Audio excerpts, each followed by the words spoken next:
When I first started telling people I was separating or separated and divorced, people would always say like, "Oh, did he hit you? Did he abuse you?" Bitch, no.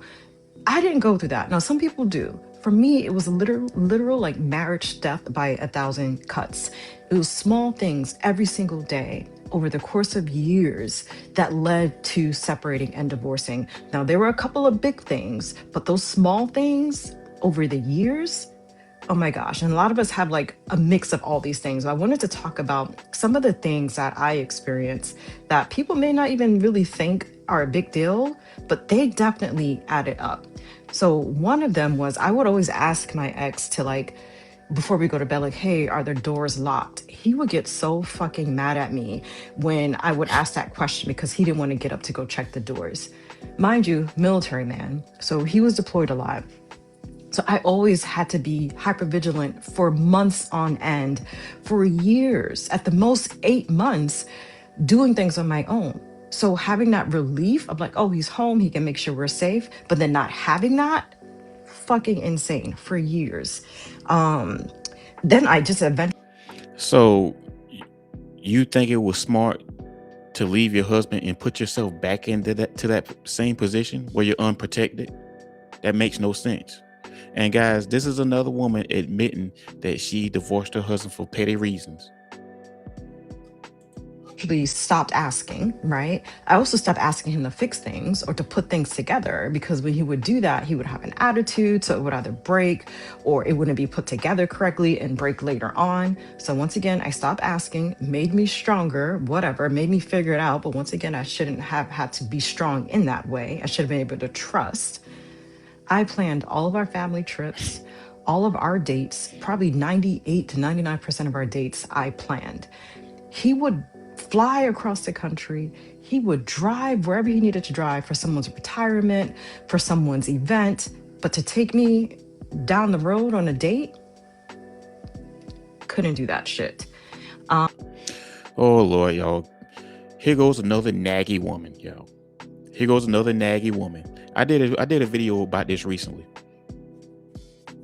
And the way these women tell the story and the way this woman is going to tell the story. She's going to tell the story that all the deficiencies and all the red flags was on his side, and she was just sitting there being the perfect woman. She didn't do anything wrong. Everything she did was right. And all the mistakes were just made by him. You're a bad man. You didn't consider your woman's feelings. You didn't fix that table. Bad man. Bad man. It's the same old story every time. Um, and all the household management, all the household finances, I did all those things. There's so many things, so many small cuts, so many injuries. Oh my gosh, the horrible dates. Like I remember I couldn't figure out why when he planned a date, why it just always wasn't like something would happen all the time, random shit. And I realized. Oh Lord, lady, you're nagging this man.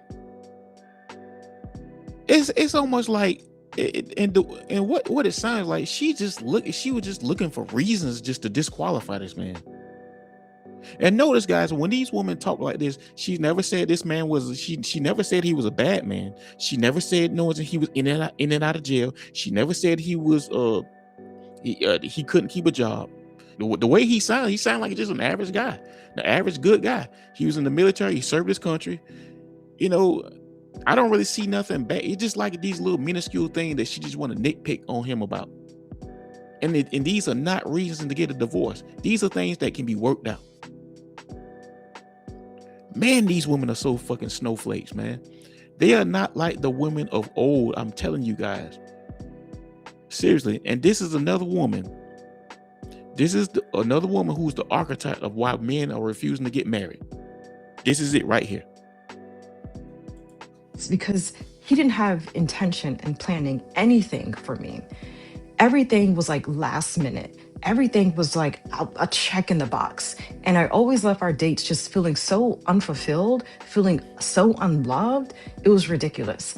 I remember we were watching a movie, I think The Best Man Holiday, and they were like, in a beautiful island, and I forget it's Tay Diggs and Sanaa Lathan's character, and she was like about to do something really sexy for him because they were relaxed, right? They were on vacation. I remember saying to him, "Oh, I wonder what I would do if we were, together on an island." Because mind you, we never ever went on a vacation together by ourselves ever.